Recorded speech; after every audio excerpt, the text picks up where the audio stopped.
Bonjour à tous, bienvenue dans ce nouveau live Préférence Rome. Pierre et moi sommes ravis d'accueillir Morgane Ricci. Salut Morgane, les gars. comment ça va? Bonjour à tous. Eh ben ça va bien, heureux d'être avec de la bonne compagnie. C'est gentil. Merci, nous aussi on est ravis. Ouais, super content.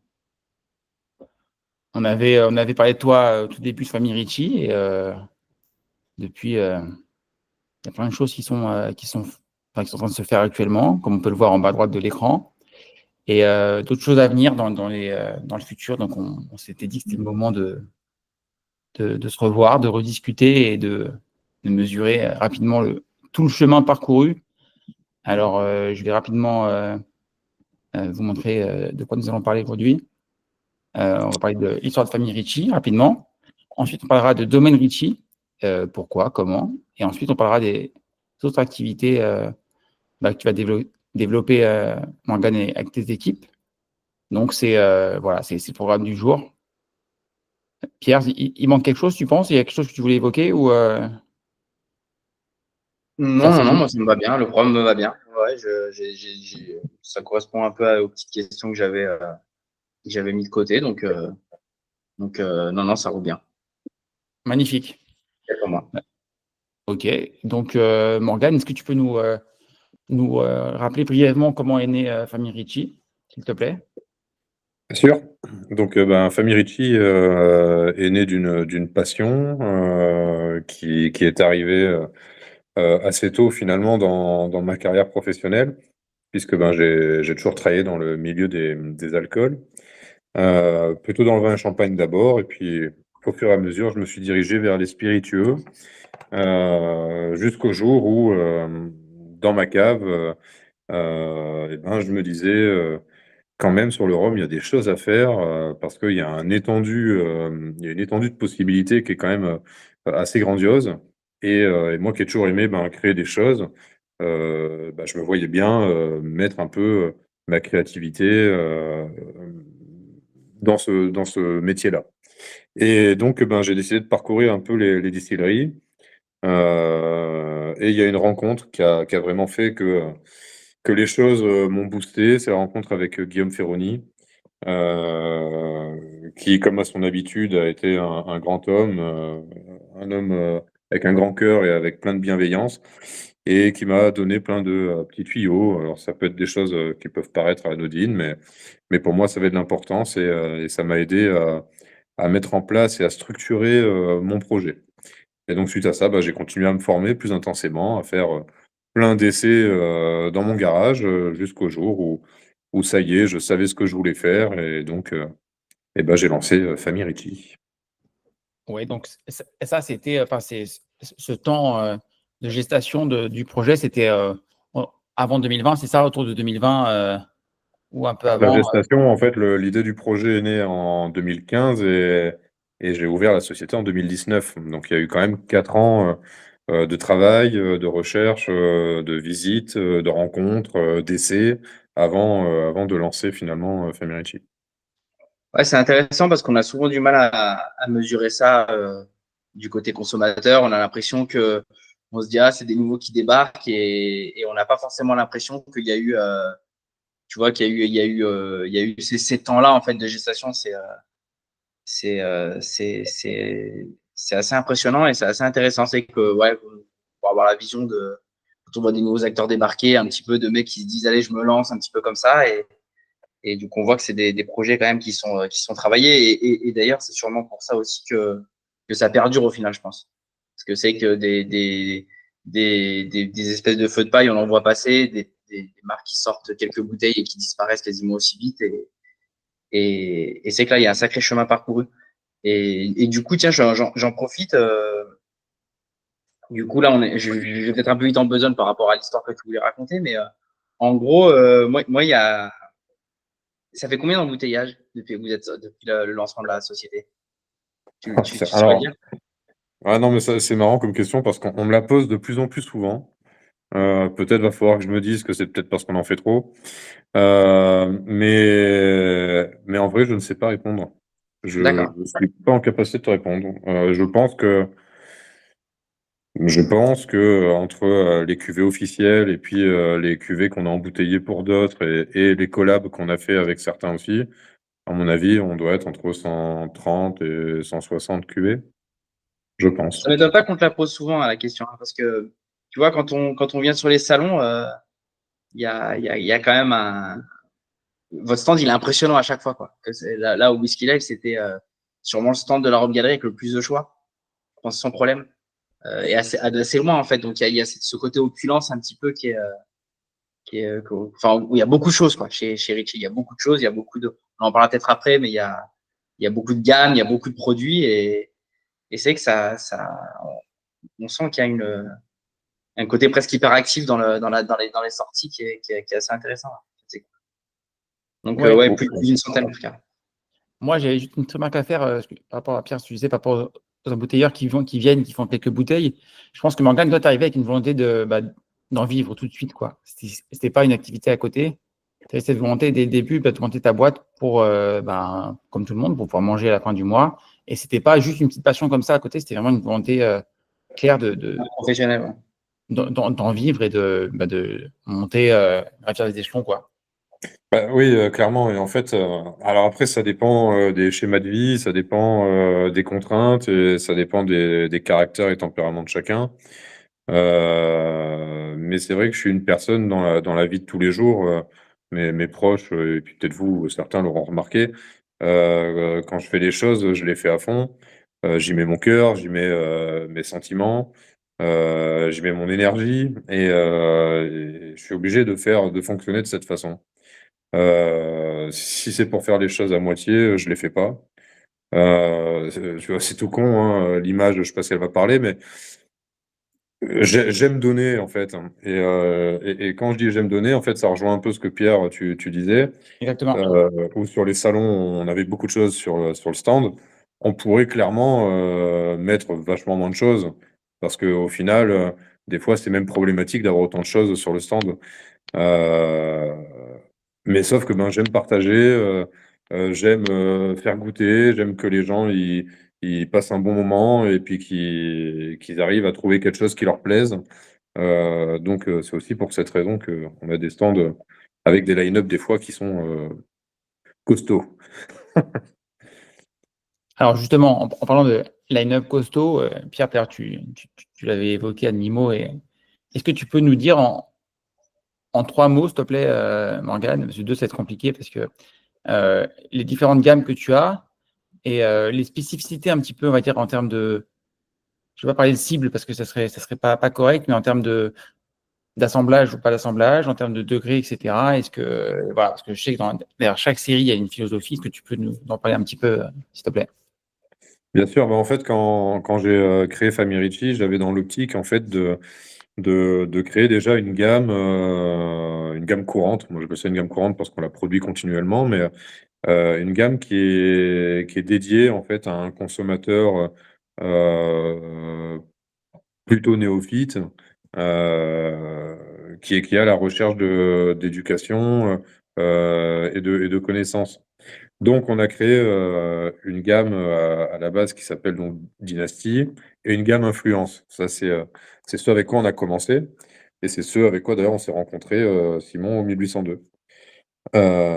Dynasty, c'est simple, c'est notre cheval de bataille, c'est la cuvée vraiment grand public, à 40 degrés, plutôt accessible et avec quand même une pointe de complexité qui est un peu notre signature. L'objectif, c'était d'amener les clients qui se lassaient un peu des choses édulcorées ou trafiquées et réussir à les ramener plutôt facilement sur des choses plus authentiques. Donc Dynasty était fait pour ça. C'était le palier après des rhums un peu édulcorés. Ok, Euh, excuse-moi. Juste petite question vite fait. Donc, ça, c'est en caviste. Ça, oui, c'est vendu par les cavistes. Donc, en gros, les cavistes qui vendent ça, ils sont nombreux, hein. Quelqu'un qui dit, ah, je bois du Don Papa, par exemple, j'en ai un peu marre. Bam, c'est un peu la bouteille que le caviste conseille, quoi. C'est un peu ça, d'accord. oui, c'est là on la positionne en tout cas. Ok. Ouais, non, mais ok. Ouais, clairement.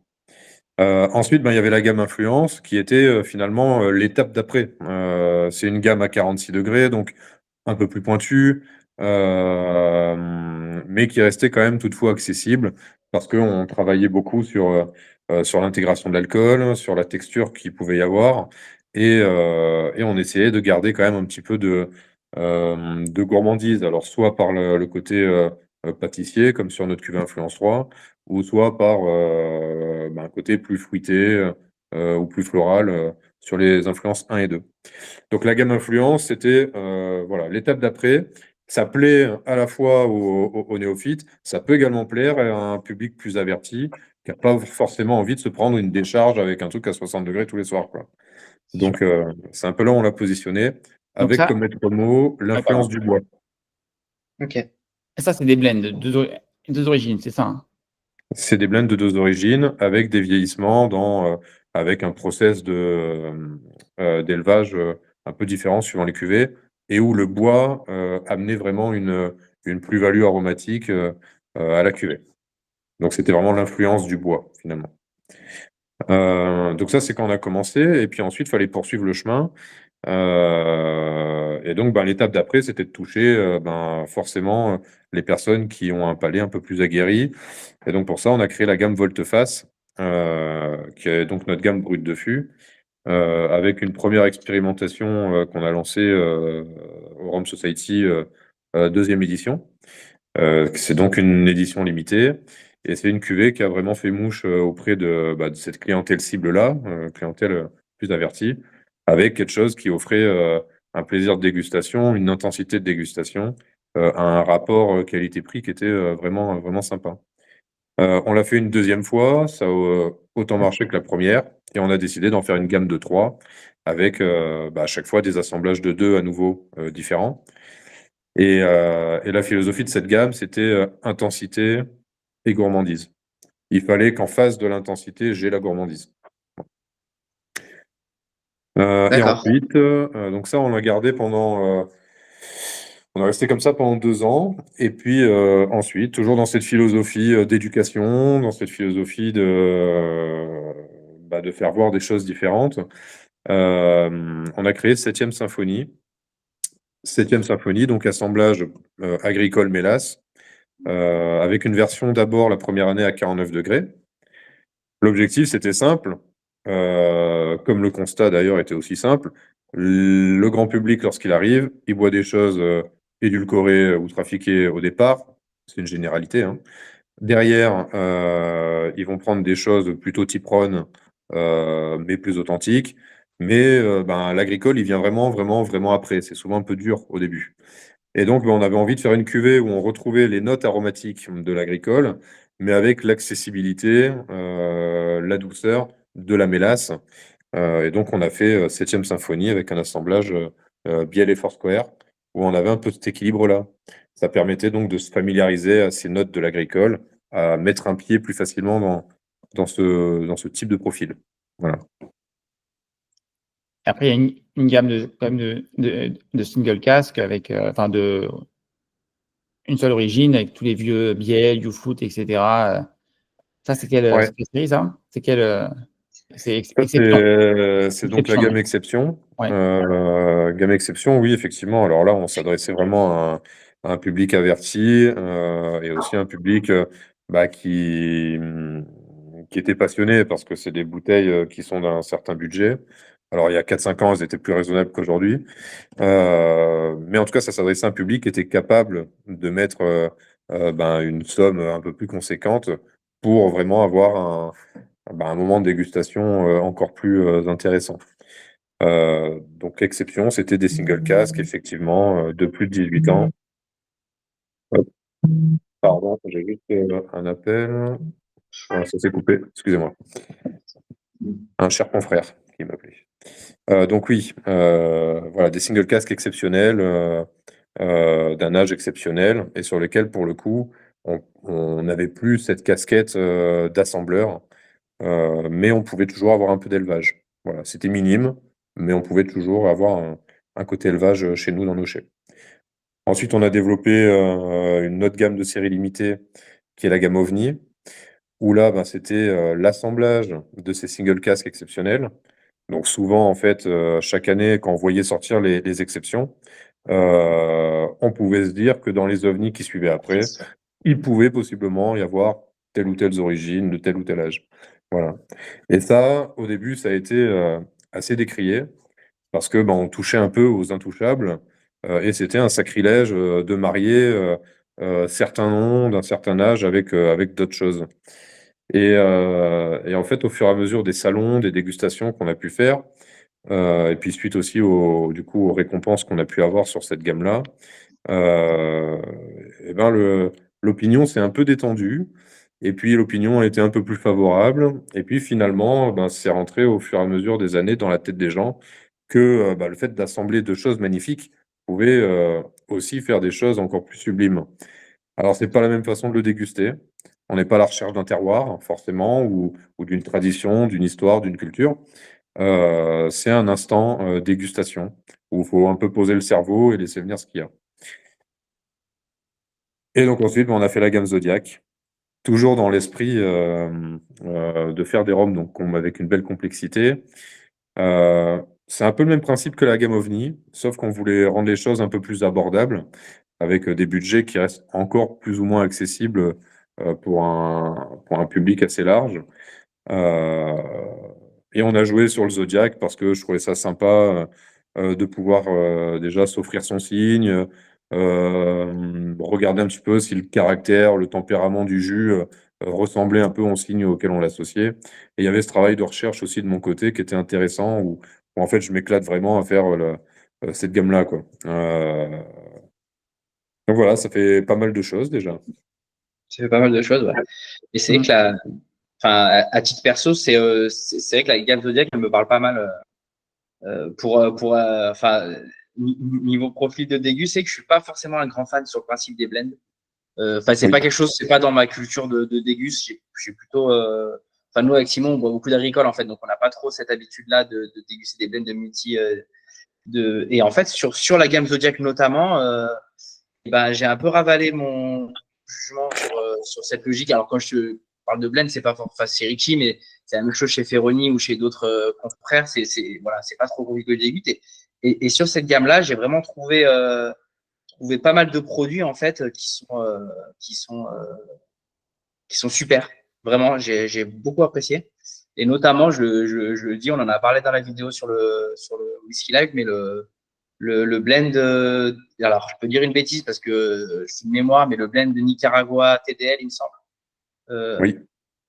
Il est magnifique et je le conseille fortement d'aller voir. Faut pas avoir peur parfois aussi quand on est un petit peu des snobs du rhum, mais on voit Nicaragua, on se dit que ça va être un truc un peu, et en fait pas du tout quoi. Ça vaut vraiment le coup d'aller voir et d'ouvrir un peu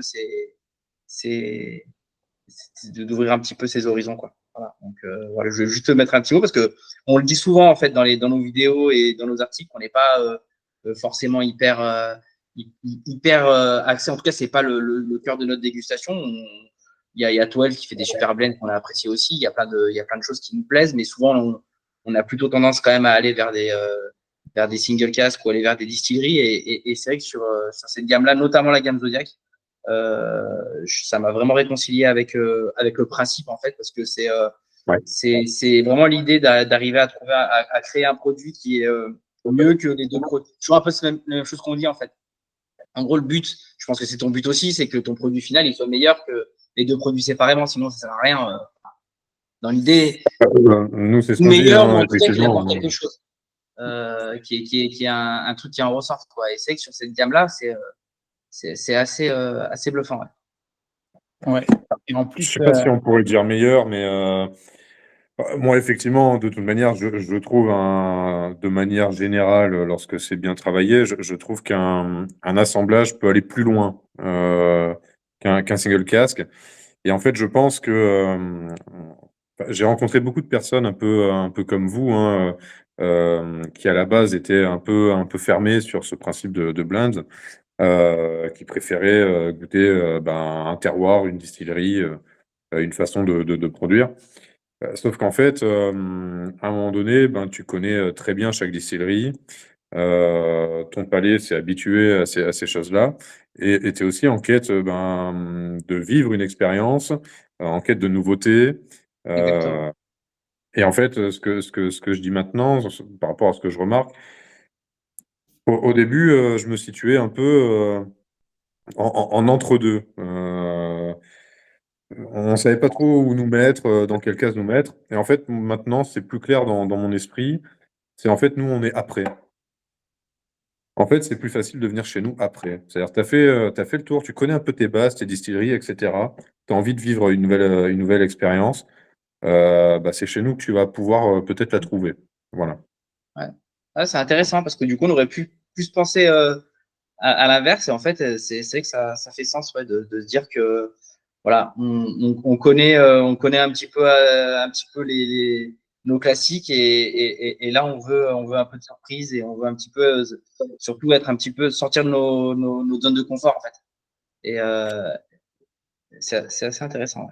Ouais. Et en plus, en termes de tarifs et en termes de type de bouteille, on évoquait avec Pierre et Romain l'autre jour l'absence chez Nesson, par exemple, de bouteilles, on va dire, intermédiaires, entre guillemets, pas les profils ou pas les bouteilles à 2000 euros.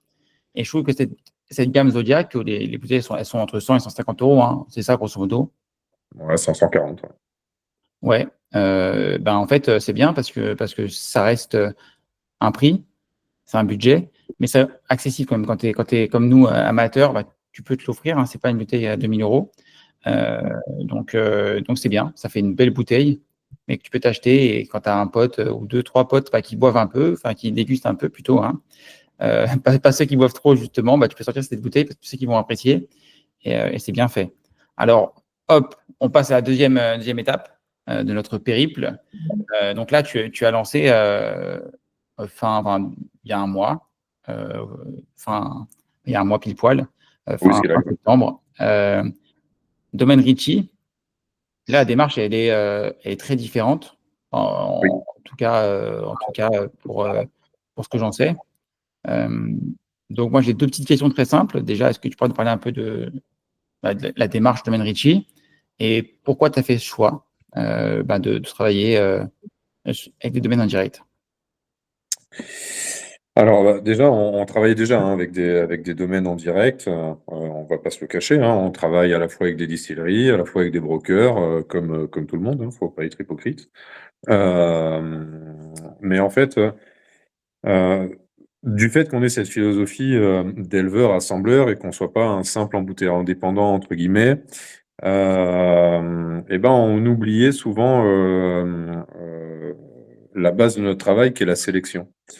Et donc, quand on voulait citer des belles sélections, on pensait rarement à nous, parce que naturellement, nous, on pensait à nous pour des assemblages. Euh, et en fait, j'en ai tiré deux choses de ça. La première, c'est que ça me faisait clairement chier. Voilà, hein, Au moins, ça me c'est clair. touchait. Au moins, c'est dit. Oui, oui, non, mais clairement, hein, ça me touchait un peu l'ego. Et je me disais, purée, ça reste quand même la base de notre travail. C'est con qu'en fait, on pense pas à nous pour ces choses-là. En tout cas, qu'on y pense moins.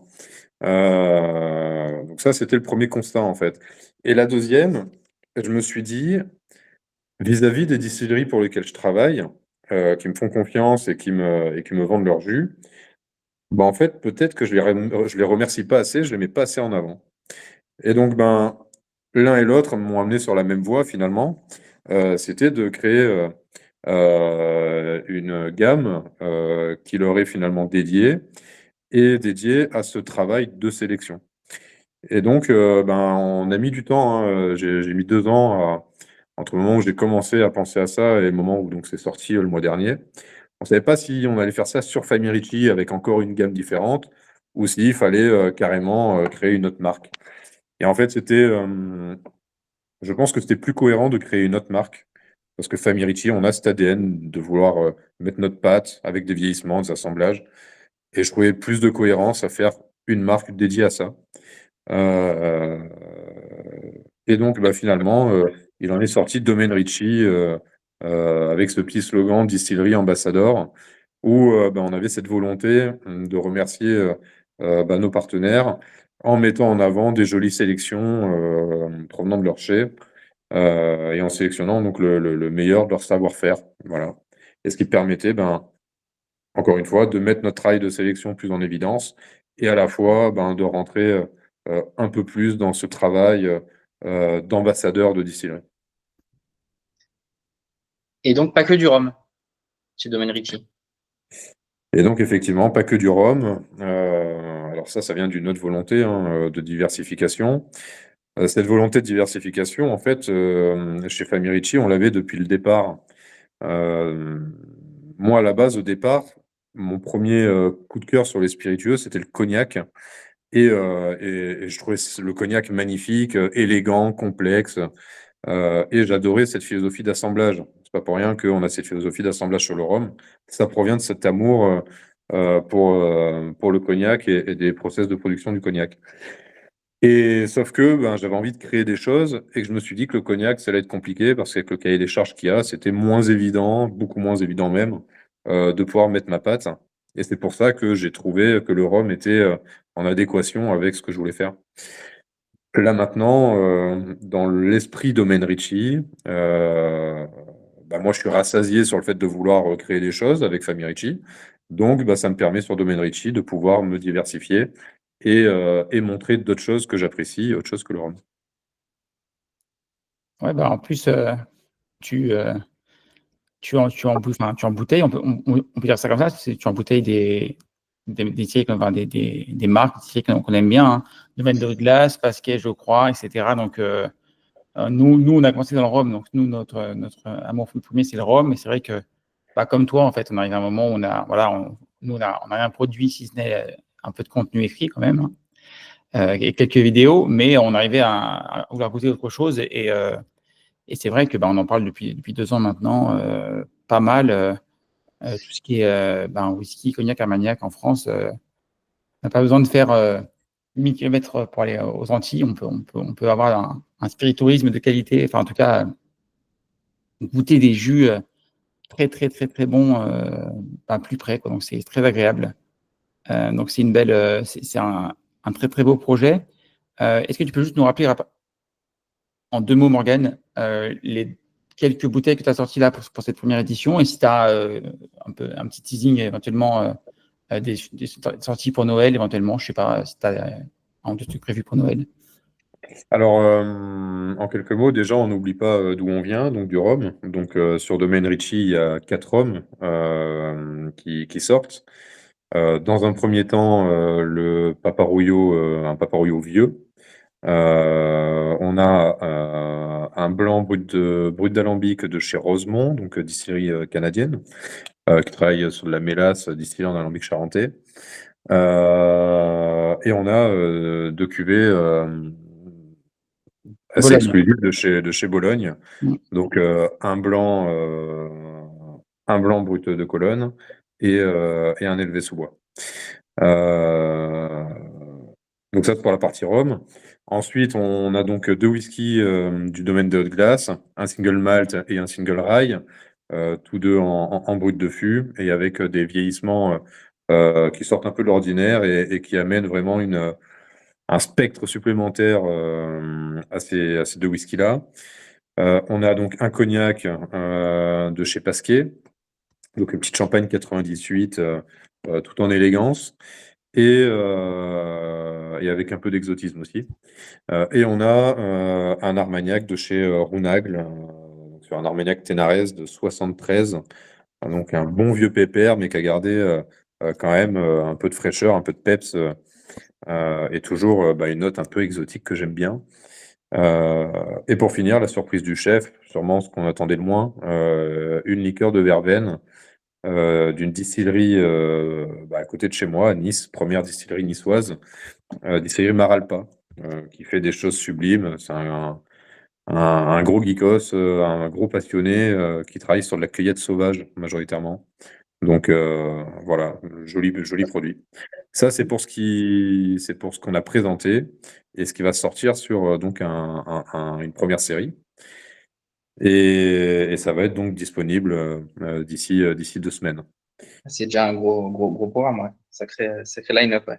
Ouais, en tout cas, j'avoue que tout presque peut donner envie, et ça, je pense que là, entre Pasquier et Domaine de Glace, on est dans dans ta canne, Simon.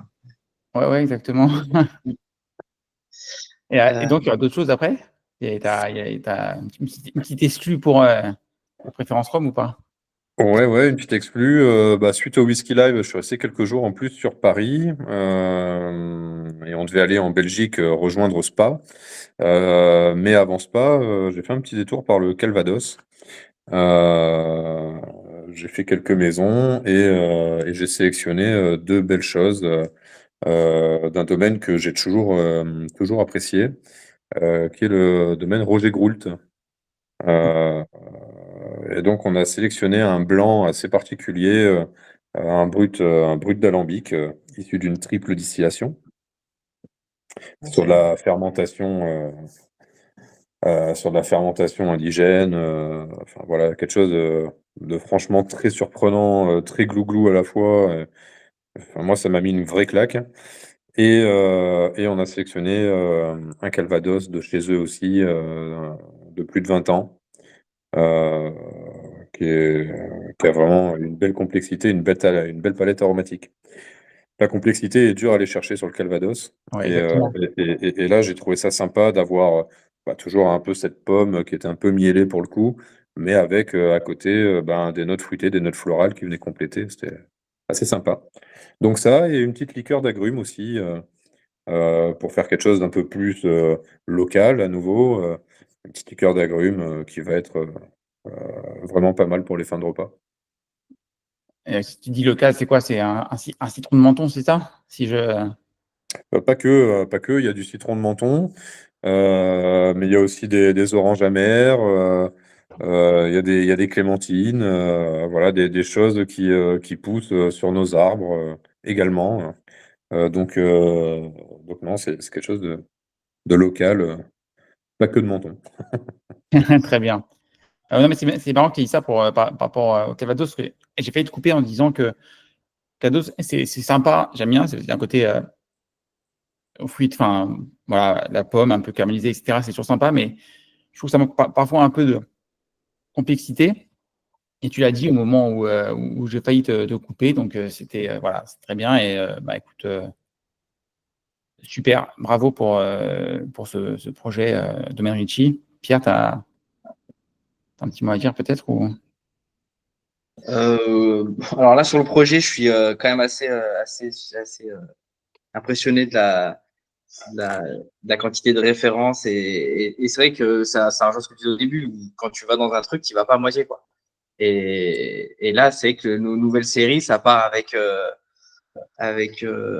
un sacré paquet de rêves, donc c'est plutôt cool. Euh, Moi, j'avais une question plus générale. Je fais un peu le Michel Drucker du truc, mais en gros, dans tout ce que vous avez sorti, euh,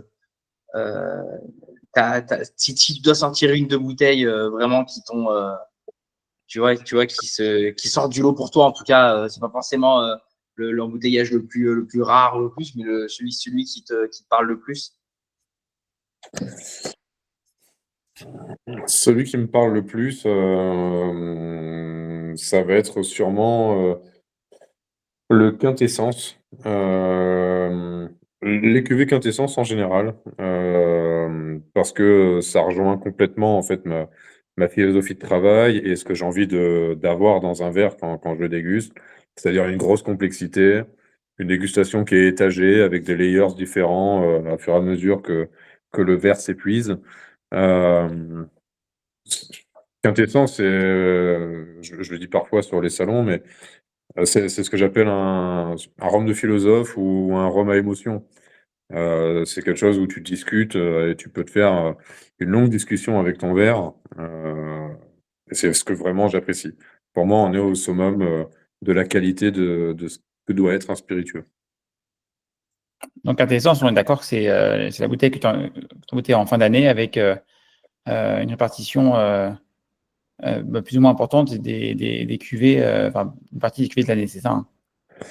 Ton En travail fait, d'assemblage, c'est tout simplement l'assemblage de l'ensemble de nos sélections de l'année. ouais, c'est ça. Je n'étais pas sûr que c'était tout parti, mais voilà. OK. Et ben écoute, en plus, le nom est bien trouvé puisque la quintessence, voilà, c'est logique. J'ai changé d'onglet alors qu'on arrive au troisième point et je voulais mettre le programme quand on changeait de période, de partie, pardon, dans notre programme.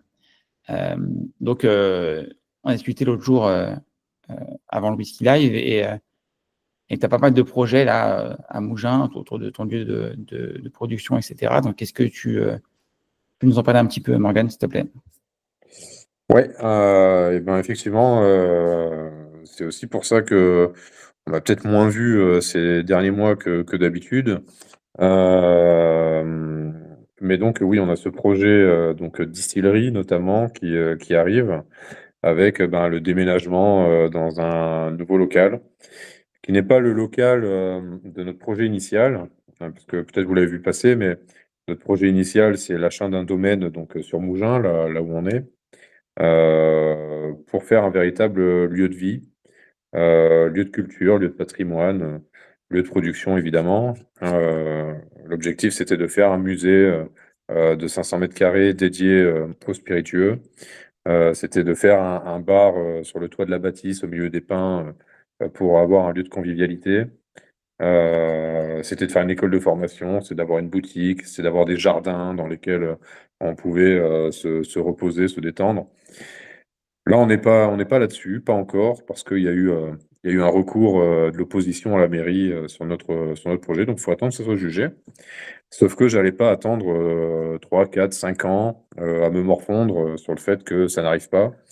Et donc, il fallait qu'on lance déjà certains projets parce que tout simplement, j'avais envie d'être au plus proche de ce qu'est la création d'un spiritueux et de pouvoir finalement le maîtriser de A à Z. Donc voilà, on lance la distillerie qui verra le jour, je l'espère, avant la fin de l'année. On est vraiment sur la fin des travaux. Donc bon, un petit peu de retard, mais qu'est-ce que seraient les travaux sans retard? Mais donc oui, plein de belles choses qui arrivent.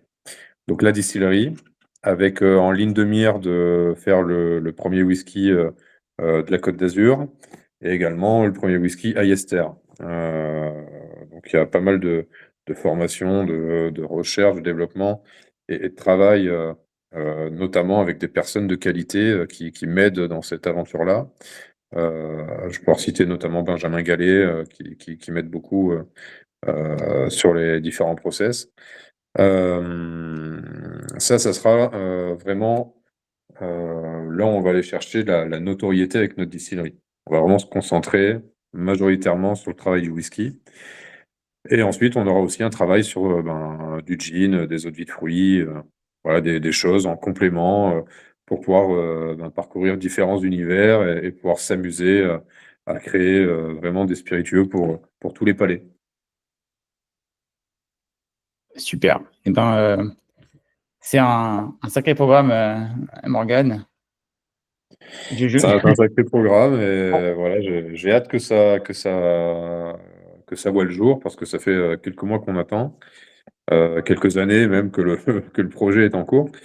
On a également l'école de formation qui va voir le jour dans ce nouveau lieu.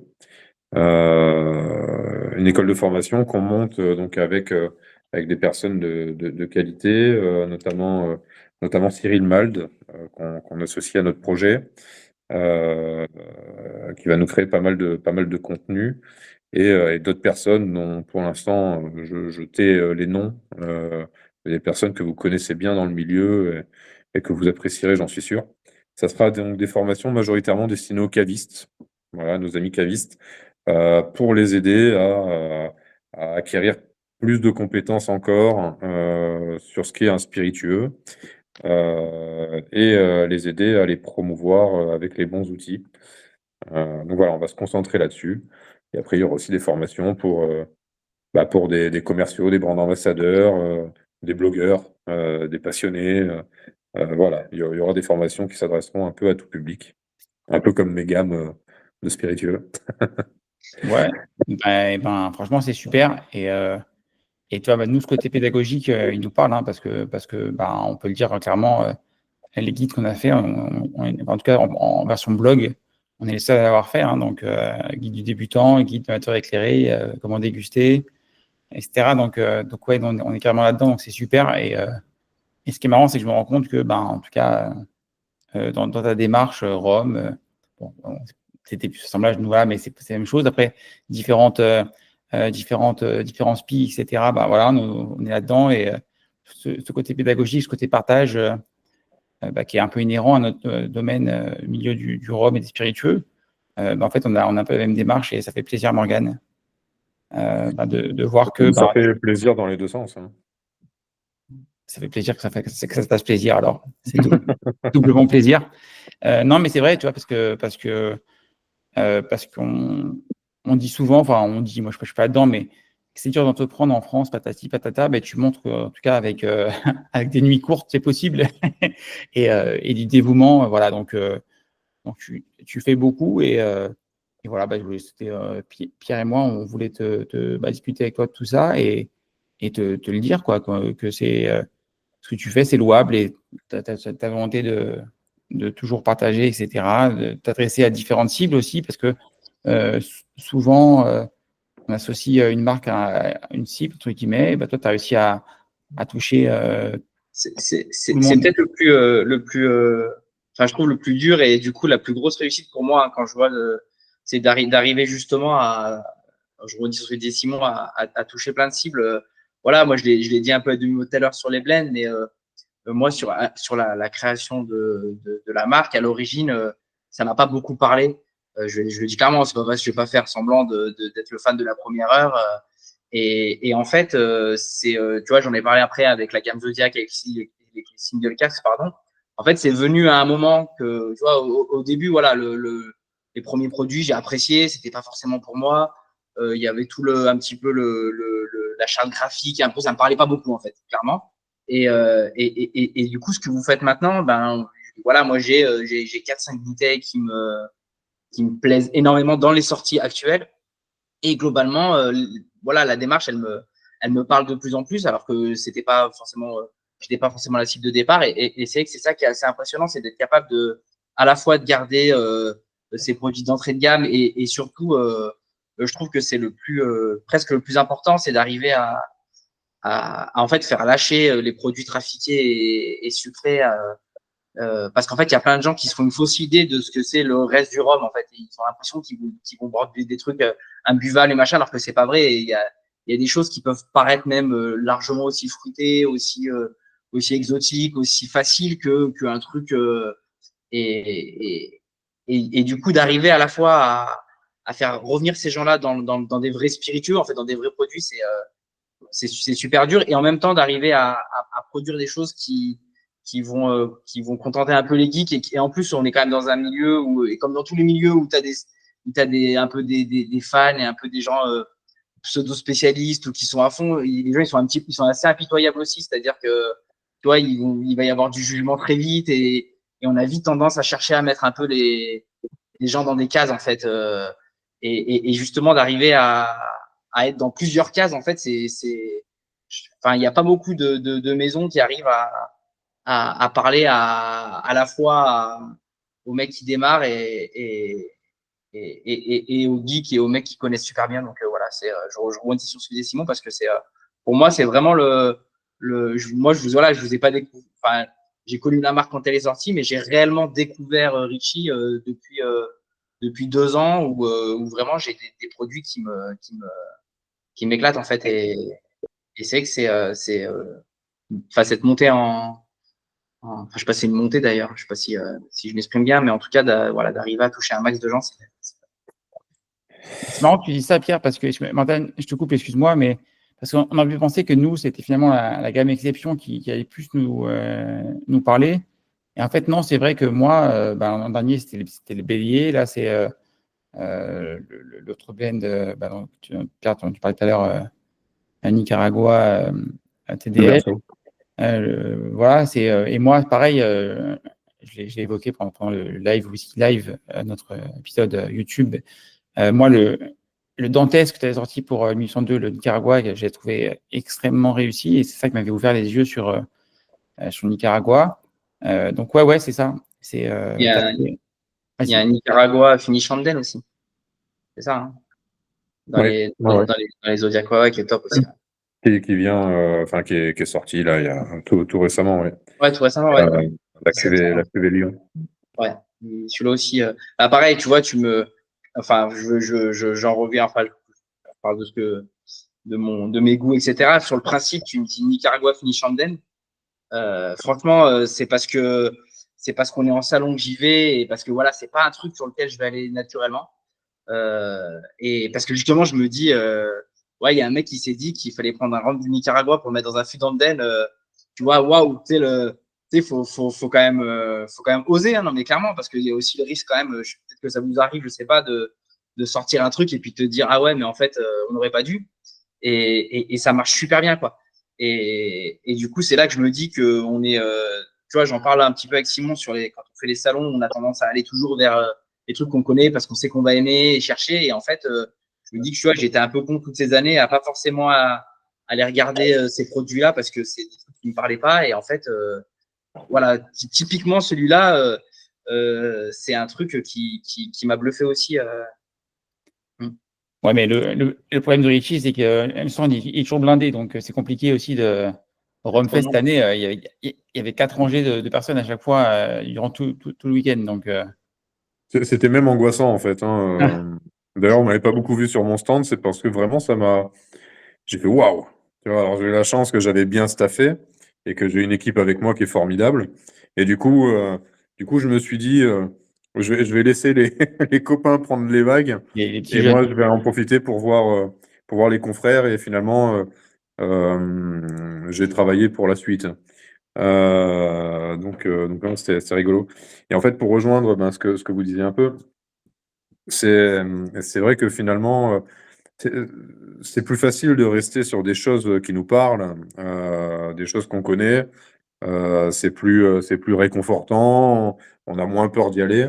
Et c'est aussi peut-être pour ça que qu'on met du temps, et en tout cas qu'on a pris du temps à parler vraiment aux plus gros geeks de cet univers-là. C'est parce que on avait une philosophie qui était pas très commode finalement, où on a été pas mal décrié au début, mais on s'est accroché à nos convictions, on a fait les salons, on a défendu nos arguments et notre philosophie. Et finalement, un jour ou l'autre, tu te dis, bon, allez, finalement, même si ça parle pas, on va quand même aller voir ce que c'est, parce que mine de rien, ça fait maintenant quelques années qu'ils sont là. Et finalement, tu goûtes et tu dis, ah ouais, merde, je m'attendais pas à ça. Et ça, c'est vrai que c'est le retour, c'est un retour qu'on a vraiment énormément. Pour rien vous cacher, j'étais avec ma directrice commerciale, Clotilde, toute la journée d'hier, on se projetait sur l'année prochaine et on regardait un peu les forces, les faiblesses, un peu des différentes marques, etc.